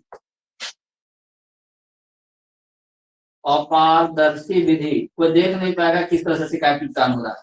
अपारदर्शी विधि, प्रधानमंत्री के विरुद्ध शिकायत निपटान की अपारदर्शी विधि, ये सारी कमियां हुई हमारी जो लोकपाल और लोकायुक्त अधिनियम 2013 में सेंटर ने पास किया मनमोहन सिंह जी के सरकार में, ठीक है। तो है, लेकिन काफी कुछ बन गया, बहुत अच्छा बन चुका है। तो एक बार हम लोग इसको रिकैप करते हैं और फिर नेक्स्ट क्लास में हम लोग लोकायुक्त के संबंध में बात करेंगे। हमने आज शुरुआत किया लोकपाल व लोकायुक्त विधेयक की चर्चा। इसमें हमने बात किया कि ये कॉन्सेप्ट आया कहाँ से। तो ये कॉन्सेप्ट आया था स्वीडन से। स्वीडन में ओम्बुड्समैन नाम की एक संस्था बनी थी। कौन सी? ओम्बुड्समैन। ओम्बुड्समैन नाम की एक संस्था बनी थी और उसी संस्था को देख करके कई अन्य देशों ने अलग अलग नाम से अलग अलग संस्थाएं बनाई, ठीक है, अलग अलग संस्थाएं बनाई। तो ये जो ओम्बुड्समैन बना स्वीडन में, उसी के तर्ज पर हर एक देश भ्रष्टाचार से बचने के लिए, जो करप्ट अधिकारी हैं उन पर लगाम लगाने के लिए कुछ इस तरह की संस्थाएं बनाना शुरू की। तो ओम्बुड्समैन सबसे पहले बना कहाँ? स्वीडन में। ओम्बुड्समैन सबसे पहले कहाँ बना? स्वीडन में। ओम्बुड्समैन सबसे पहले कहाँ बना? स्वीडन में। कब? 1809 ईस्वी में। 1809 ईस्वी में। फिर हमने आपको बात किया कि जो ओम्बुड शब्द है, ओम्बुड शब्द का जो अर्थ होता है स्वीडन में, स्वीडिश वर्ड में है ये, उसका अर्थ होता है कि किसी अन्य व्यक्ति के प्रतिनिधि या प्रवक्ता के रूप में। चलिए, ये इंपोर्टेंट हमारे लिए। तो जब वहां पे ओम्बुड्समैन संस्था बनी, कब? 1809 ईस्वी में। तो उसके बाद उसी चीज को देख करके अन्य देशों में करप्शन पे लगाम लगाने के लिए अलग अलग नाम से अलग अलग संस्थाएं बनाई। जैसे कि फिनलैंड ने 1919 में बनाया, डेनमार्क ने 1955 में बनाया, नॉर्वे ने 1962 में बनाया, ब्रिटेन में भी बना एक संस्था 1967 ईस्वी में, लेकिन नाम उसका दिया गया था parliamentary commissioner for administration. Parliamentary commissioner for administration. तो जब इस तरह की चर्चाएं चल रही थी तो उस समय हमारे भारत में भी चर्चाएं चली कि हमारे यहाँ भी जो करप्शन है उस करप्शन को खत्म करने के लिए, लगाम लगाने के लिए एक ऐसी संस्था होनी चाहिए जो इस पर निगरानी रख सके। तो 1966 में मोरारजी देसाई, 1966, 5 जनवरी की बात है, 5 जनवरी 1966, 5 जनवरी 1966 एक कमेटी बनाई गई थी मोरारजी देसाई की अध्यक्षता में, जिसको हम लोगों ने कहा प्रथम प्रशासनिक सुधार आयोग, प्रथम प्रशासनिक सुधार आयोग। तो ये जो कमेटी बनी ये 1966 से 1970 तक रही। इन्होंने 70 में रिपोर्ट दिया, लेकिन जब इस पर चर्चाएं चल रही थी तो 1966 में अध्यक्ष कौन थे? मोरारजी देसाई। लेकिन 1967 ईस्वी में मोरारजी देसाई को उप प्रधानमंत्री बना दिया गया, और उप प्रधानमंत्री बनने के बाद अध्यक्ष के पद में कौन आए? तो के हनुमंतया, के हनुमंतया। 1967 में अध्यक्ष बन गए प्रथम प्रशासनिक सुधार आयोग के कौन? के हनुमंतया। और यही के हनुमंतया का ही नाम अक्सर पूछा जाता है कि प्रथम प्रशासनिक सुधार आयोग के प्रथम अध्यक्ष कौन थे? तो के हनुमंतया का ही नाम आता है। हालांकि अगर मोरारजी देसाई ऑप्शन में मिले तो हम मोरारजी देसाई ही मार के आएंगे, क्योंकि पहले अध्यक्ष वो थे, बाद में जब वो उप प्रधानमंत्री बन गए तब जाकर के हनुमंतया को प्रथम प्रशासनिक सुधार आयोग का अध्यक्ष बना। क्लियर? आज जब प्रथम प्रशासनिक सुधार आयोग बना तो चर्चाएं काफी चल गई, तो राज्यों ने अलग अलग कानून बनाना शुरू किया। और सबसे पहले 1970 ईस्वी में उड़ीसा ने अपने विधानसभा में एक विधेयक पारित किया, लोकपाल और लोकायुक्त से संबंधित, तो हम लोग लोकायुक्त बोलेंगे। लोकायुक्त से संबंधित विधेयक पारित किया कब? 1970 में। किसने? उड़ीसा ने। लेकिन उन्होंने 1970 में उसको लागू नहीं किया, सिर्फ विधेयक को पारित किया। लागू करने में उन्होंने काफी समय लगा दिया, 1983 में उन्होंने उसको लागू किया। तो 1971 में इसके बाद महाराष्ट्र ने अपने विधानमंडल में पारित करवाया लोकायुक्त संबंधी विधेयक, और इस विधेयक को उन्होंने पारित भी किया और लागू भी कर दिया। इसलिए जो क्वेश्चन बनता है कि लोकायुक्त लागू करने वाला सबसे पहला राज्य कौन है? वो महाराष्ट्र है। लोकायुक्त संबंधी जो विधेयक है वो लागू करने वाला पहला राज्य कौन सा है? तो महाराष्ट्र है। 1971 में उन्होंने कानून बनाया भी और उसको लागू भी कर दिया। फिर 1973 की बात है, 1973 में बिहार में इस तरह का विधेयक बना। 1975 में उत्तर प्रदेश में बना, 1975 में उत्तर प्रदेश में बना। 1981 की अगर हम बात करें, 1981 की बात करें, 1981 में मध्य प्रदेश में, 1981 में मध्य प्रदेश, 1983 में आंध्र प्रदेश, 1983 आंध्र प्रदेश, 1986 गुजरात और असम, 1986 गुजरात और असम, 1995 में पंजाब, 1996 में हम लोगों का दिल्ली एनसीआर, यहाँ पूरा का पूरा लिखा हुआ टेबल दिख रहा होगा आप लोगों को। 1995 में पंजाब, 1996 में एनसीआर दिल्ली, और उस समय एकमात्र यूटी हुआ करता था जहां पे लोकायुक्त संबंधी कानून था 1996 में। हालांकि जब जम्मू कश्मीर यूटी बन गया तो फिर वो शामिल हो गया, क्योंकि जम्मू कश्मीर पहले एक राज्य था। तो 1996 में एनसीआर दिल्ली, 1999 में केरल में पास हुआ था लोकायुक्त संबंधी विधेयक, 2001 में झारखंड में पास किया गया, 2002 में छत्तीसगढ़, हरियाणा, उत्तराखंड और जम्मू कश्मीर में पास किया गया था, 2003 में वेस्ट बंगाल में पास किया गया, और 2008 में त्रिपुरा, और 2011 में लास्ट में गोवा। अभी तक लगभग अगर बात करें तो 21 स्टेट्स और 2 यूनियन टेरिटरी जैसे हैं जहाँ पे लोकायुक्त संबंधी विधेयक कानून चल रहा है।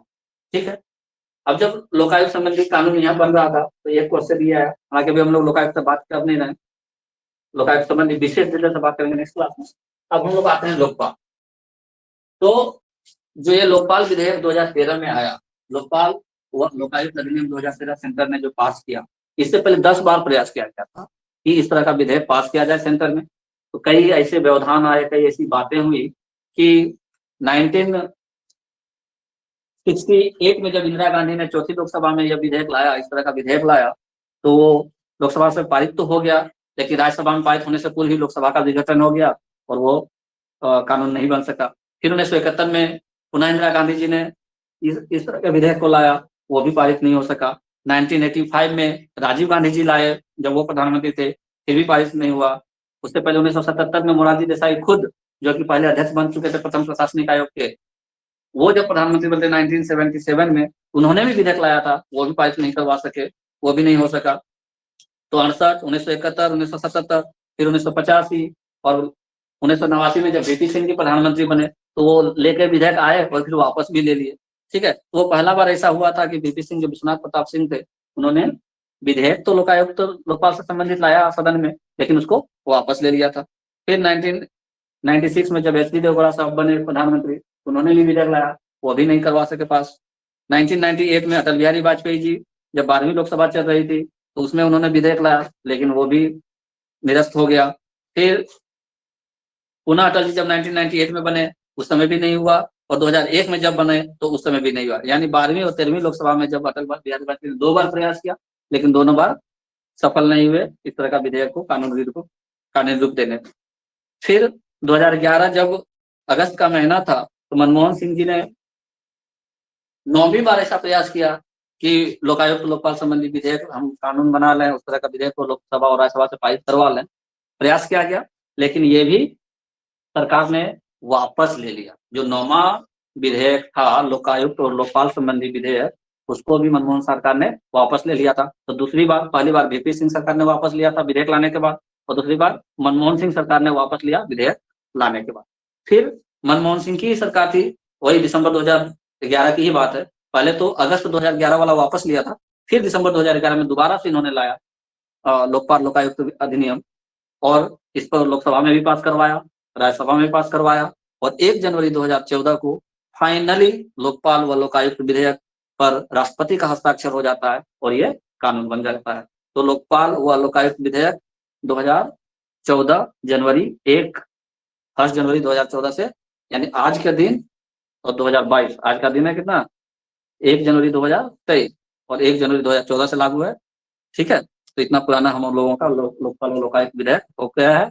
मनमोहन सिंह को बहुत बहुत बधाई, वो पास करने में सफल रहे, कानून बनवाने में सफल रहे, और उसी के बारे में हम लोग 1 by 1 point by point discussion करेंगे कि इस विधेयक में आखिर कहा क्या गया, लोकपाल व लोकायुक्त अधिनियम 2013 में आखिर कहा क्या गया। तो उन्होंने कहा, सबसे पहला पॉइंट ये है कि केंद्र में लोकपाल होगा, केंद्र में लोकपाल होगा, राज्यों में लोकायुक्त होगा। केंद्र में लोकपाल होगा, राज्यों में लोकायुक्त होगा। हम लोग लोकायुक्त के बारे में बाद में डिस्कस करें, पहले हम लोग लोकपाल को देखें।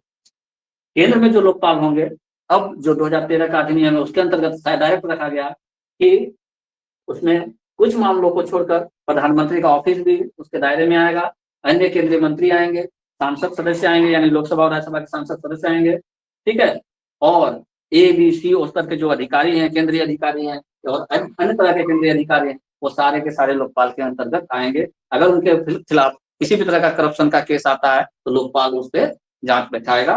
लोकपाल को अधिकार है कि वो अपना उस पर जांच निगरानी कर सकते। ठीक है, फिर अगर हम लोकपाल की संरचना की बात करें तो इस विधेयक में स्पष्ट रूप से लिखा गया है कि जो लोकपाल है उसमें 1+8 सदस्य होंगे, मतलब 1 अध्यक्ष और 8 सदस्य। और ये जो 9 सदस्यों की जो लोकपाल नाम की संस्था है, अध्यक्ष 9 सदस्यों की लोकपाल नाम की जो संस्था है, इसमें से 50% सदस्य आपके न्यायिक सेवा से होना चाहिए। न्यायिक सेवा मतलब जो हाईकोर्ट और सुप्रीम कोर्ट में रहे हों, कोर्ट में काम कर चुके हैं, जिन्हें विधि कानून का बहुत ज्यादा ज्ञान हो। तो 50% सदस्य जो लोकपाल की संरचना है उसमें न्यायिक सेवा से होने चाहिए, और जो और 50% बचा वो अनुसूचित जाति, अनुसूचित जनजाति, अन्य पिछड़ा वर्ग, माइनॉरिटीज यानी अल्पसंख्यक वर्ग, और महिला वर्ग से होने चाहिए। ठीक है, अब जो लोकपाल के अध्यक्ष और सदस्यों का चयन करना है, जो 9 सदस्य होंगे, कौन चयन करेगा, तो उनके चयन करने के लिए एक चयन समिति का गठन होता है, और इस चयन समिति में प्रधानमंत्री स्वयं होते हैं, लोकपाल के अध्यक्ष होते हैं, लोकसभा में विपक्ष के नेता होते हैं, चीफ जस्टिस ऑफ इंडिया यानी मुख्य जो उच्चतम न्यायालय के मुख्य न्यायाधीश हैं वो होते हैं। अगर वो अवेलेबल नहीं है तो उनके स्थान पर उनके द्वारा नामित कोई एक अन्य जज जो कि उस समय सुप्रीम कोर्ट में कार्यरत हों वो हो सकते हैं। और इसके अलावा एक ऐसे न्यायवेत्ता होते हैं जिनको ये जो 4 कम से जो समिति है उसमें से 4 सदस्य जिनका नाम की अनुशंसा करेंगे उनको राष्ट्रपति द्वारा नामित किया। ठीक है, तो ये एक चयन समिति है, और इसी चयन समिति के माध्यम से लोकपाल के सदस्यों और अध्यक्ष का चुनाव होता है। अब इस चयन समिति के पास थोड़ा समय की कमी मान सकते हैं। सोचिए, प्रधानमंत्री है, लोकसभा के अध्यक्ष हैं, उच्चतम न्यायालय के मुख्य न्यायाधीश हैं, विपक्ष के नेता हैं लोकसभा में। ठीक है, इतने सारे जो लोग हैं, सभी के सभी अति व्यस्त लोग हैं, तो इनकी सहायता करने के लिए इसमें एक व्यवस्था की गई कि एक सर्च समिति बनाएगी। कौन सी समिति? सर्च समिति। और इस सर्च समिति का काम यह दिया गया कि आप इनकी मदद करें, सहायता करें। ठीक है, लोकपाल के जो सदस्य होंगे 9 सदस्य, उनको बनाने में इनकी मदद करें। तो एक चयन समिति की सहायता के लिए एक सर्च समिति बनी। अब जो सर्च समिति बनेगी उसमें भी कंडीशन लगाया कि जो आप जितने भी सदस्य आप सर्च समिति बनाए उसमें से 50% सदस्य क्या होने चाहिए? अनुसूचित जाति, अनुसूचित जनजाति, अन्य पिछड़ा वर्ग, अल्पसंख्यक वर्ग और महिला वर्ग, इनसे आना चाहिए 50% सदस्य। क्लियर है? अब इसके आगे चलते हैं। अब जो लोकपाल को कुछ अधिकार दिए गए, तो अगर लोकपाल ने कोई मामला प्रेषित कर दिया है, कोई भी मामला वो अपने हाथ में लिया हुआ है, तो वह किसी भी जांच एजेंसी पर अधीक्षण भी कर सकती है। कोई अगर जांच एजेंसी उस पर काम कर रही है तो उसके अधीक्षण भी कर सकती है, उसको दिशा निर्देश भी जारी कर सकती है। अब हमने एक और पॉइंट लिखा कि अगर करप्शन में कोई भ्रष्ट अधिकारी पर चार्ज है और लोकपाल के वो अंतर्गत आ रहे हैं, तो लोकपाल को पूरा का पूरा अधिकार है कि भ्रष्ट तरीका से उस अधिकारी ने जितने भी संपत्तियां अर्जित की हैं वो उसको जब्त कर सकता है। भ्रष्ट तरीके से भ्रष्ट अधिकारी द्वारा अर्जित संपत्ति को लोकपाल जब्त कर सकती है, चाहे मामला विचाराधीन ही क्यों ना हो, मामला चल भी रहा है तब भी वो उसको जब्त कर सकती है। ठीक है, मामला चलते हुए भी भ्रष्ट तरीके से अर्जित किया गया भ्रष्ट अधिकारियों द्वारा जो संपत्ति है उसको लोकपाल जब्त कर सकते हैं। फिर प्रिवेंशन ऑफ करप्शन एक्ट के तहत अगर हम बात करें तो न्यूनतम आयु थी वो 7 साल थी, उसको अधिकतम आयु जो 7 साल थी उसको अब 10 साल कर दिया गया है। और जो न्यूनतम आयु थी कुछ मामलों में 2 वर्ष, उसको 2 वर्ष कुछ मामलों में है न्यूनतम आयु, और कुछ मामलों में जो न्यूनतम आयु 3 वर्ष, यानी 2 साल से लेकर के 10 साल तक करप्ट अधिकारियों को सजा हो सकती है, इससे लोकपाल के दायरे में रहने पर। ठीक है, इसलिए प्रिवेंशन ऑफ करप्शन एक्ट के तहत। क्लियर हुआ? अब कुछ संस्थाएं ऐसी होती है जिसका वित्तीय पोषण करती है कौन? केंद्र सरकार। मतलब या तो वो आंशिक रूप से उसको पैसा दे रही है या फिर पूर्ण रूप से उसको वित्तीय दे रही है। तो अगर वित्तीय सहायता, वित्तीय पोषण, वित्तीयन करना और वित्तीय सहायता करना दोनों में अंतर है। वित्तीयन मतलब होता है कि उसका जितना भी खर्च है, ठीक है, केंद्र सरकार या तो अंशतः उसमें दे रही है, शामिल है, या फिर पूर्णतः शामिल है, यानी केंद्र सरकार का ही पैसा लगता है। तो अगर ऐसी कोई संस्था है जिसका अंशतः या पूर्णतः वित्तीयन है केंद्र सरकार का, तो वो लोकपाल के अधिकार क्षेत्र में आएगा। लेकिन अगर कोई ऐसी संस्था है जिसको सिर्फ वित्तीय सहायता दे रही है केंद्र सरकार, या आवश्यकता पड़ी तो कुछ सहायता दे दिया, तो वो लोकपाल के क्षेत्र से बाहर है, उसके अधिकार क्षेत्र में नहीं। फिर ये जो विधेयक है 2013 का लोकपाल और लोकायुक्त विधेयक, इसने जो कर्मचारी हैं, जो केंद्र सरकार के जो कर्मचारी हैं, उनको निडर और ईमानदार होने के लिए पर्याप्त सुरक्षा दिया है। एक समझिए कि उसको एक कोटिंग दी है कि आप निडर होकर के काम करें, ईमानदारी से काम करें, आपका कोई कुछ बिगाड़ नहीं सकता है। एक और पॉइंट इसमें है कि इसमें कुछ ऐसे प्रावधान किए गए हैं जिससे सीबीआई सशक्त बनती है, सेंट्रल ब्यूरो ऑफ इन्वेस्टिगेशन, केंद्रीय जांच ब्यूरो, ये सशक्त बनती है। इसमें कुछ ऐसे प्रावधान है, प्रावधान को हम लोग नहीं देखेंगे। फिर देखिए हमारे इंडिया में कुछ ऐसी संस्थाएं भी हैं जिनको विदेश से फंड प्राप्त होता है, विदेश से सहायता प्राप्त होती है। तो अगर एफसीआरए के तहत कोई कंपनी को, कोई संस्था को विदेशी अनुदान प्राप्त होता है और प्रतिवर्ष अगर वो 10 लाख से अधिक प्राप्त होता है, कंडीशन क्या है? 10 लाख से अधिक। एफसीआरए के तहत अगर कोई संस्था को विदेश से प्रतिवर्ष 10 लाख से अधिक का अनुदान प्राप्त होता है तो वह भी लोकपाल के दायरे में आए। ठीक है, और ये विधेयक एक और बहुत अच्छा पॉइंट इसमें है कि जो लोकायुक्त है राज्यों में, उसकी संरचना कैसी हो, कैसी होनी चाहिए, इसके लिए एकदम बिल्कुल फ्री छोड़ दिया है कि भाई आपको जैसे बनाना है बनाइए, मुझे उससे कोई लेना देना नहीं, बस लोकायुक्त आपके यहाँ होनी चाहिए, उसकी संरचना कैसी होनी चाहिए, क्या होनी चाहिए, वो आप जाने। ठीक है, तो राज्यों को लोकायुक्त की संरचना कैसी हो उसकी पूर्ण आजादी देती है कौन सा अधिनियम? लोकपाल व लोकायुक्त अधिनियम 2000। अब जब कभी भी कुछ आता है, कुछ बनता है, तो कुछ ना कुछ कमियां रह ही जाती हैं, तो हम लोग पॉजिटिव और निगेटिव सारे पॉइंट्स को देखेंगे। तो इसमें 5-6 पॉइंट ऐसे हैं जो कि हमें जानना चाहिए। तो सबसे पहला पॉइंट, जो सबसे पहली कमी अगर हम इसमें देखते हैं लोकपाल की, तो लोकपाल जो है वो किसी भी सरकारी कर्मचारी के विरुद्ध स्वतः संज्ञान नहीं लेता जब तक उसको शिकायत नहीं किया गया। स्वतः संज्ञान नहीं लेगा, उसको सब कुछ पता भी होगा तब भी नहीं संज्ञान, उस पर शिकायत जाएगी फिर वो संज्ञान लेगा। फिर इसमें एक चीज है कि देखिए ये जो अधिनियम बना वो किस लिए बना? करप्शन को रोकने के लिए, करप्शन को रोकने के लिए। तो करप्शन को रोकने के लिए है अगर, तो जो क्या कह रहा है कि शिकायत के प्रारूप पर दिया गया, किस तरह का शिकायत है पहले हम वो जांचेंगे, फिर हम उसके बारे में सोचेंगे। विषय वस्तु पर इसने जोर नहीं दिया है कि करप्शन ही हो रहा है, करप्शन कई टाइप का हो सकता है। ठीक है, इसने कहा कि जोर शिकायत के प्रारूप पर दिया गया कि किस प्रारूप का शिकायत, अगर प्रारूप उसके कंडीशन में है तो जांच होगी, अगर प्रारूप उसके कंडीशन में नहीं है तो जांच नहीं। तो शिकायत के प्रारूप पर दिया गया। गलत और धोखेबाजी भरी शिकायतों पर कड़े दंड, अगर कोई व्यक्ति गलत साबित हो जाता है शिकायत पर या धोखेबाजी वाली शिकायत हो जाता है तो उसमें दंड का प्रावधान है, कड़ा दंड का प्रावधान। ठीक है। चौथा कमी की अगर हम बात करें तो ये बोलता है कि अनाम शिकायतों की अनुमति नहीं है। आप सादा कागज पर लिख लिए और लिख दिए कि फलना बाबू ने करप्शन किया है और उसमें डाल दिए डॉक्यूमेंट कि देखिए ये प्रूफ है हमारा कि उन्होंने करप्शन किया है। तो जैसे ही लेटर इनबॉक्स में आप डाले हैं उसको कोई खोल के नहीं देखेगा। उसमें अगर आप नाम पता लिखे हुए हैं तो वो देखेगा, अदरवाइज वो नहीं देखेगा। साफ साफ कह रहा है कि जो अनाम शिकायत है सादे कागज पर उस पर वो ध्यान नहीं देगा, भले ही आपके पास उसका सहयोगी दस्तावेज है और आपने उसको ड्रॉप बॉक्स में डाल भी दिया है, वो कोई फर्क नहीं पड़ता है, वो उसे देखेगा ही। ठीक है। अब देखिए, जिस कर्मचारी के खिलाफ शिकायत, मान लीजिए कि किसी से कर्मचारी के खिलाफ करप्शन का शिकायत है तो उसको भी कानूनी सहायता प्रावधान करने का प्रावधान किया हुआ है। हो सकता है कि वो सही हो सकता है वो गलत हो। सही हो तो वो अपने आप को बचा लेगा, गलत हो तो नहीं बचेगा, लेकिन सरकार उसको कानूनी सहायता प्रदान करने का पर्याप्त व्यवस्था कर दिया हुआ इस अधिनियम में। ठीक है। एक और कमी की अगर बात करें तो इसमें साफ साफ लिखा हुआ है कि आप जो भी शिकायत कर रहे हैं वो 7 साल के भीतर का शिकायत होना। 7 साल से ऊपर का अगर शिकायत है तो आपके शिकायत पे ध्यान नहीं दिया जाए। तो स्पष्ट लिखा हुआ है कि 7 साल के भीतर शिकायत करने की बाध्यता है।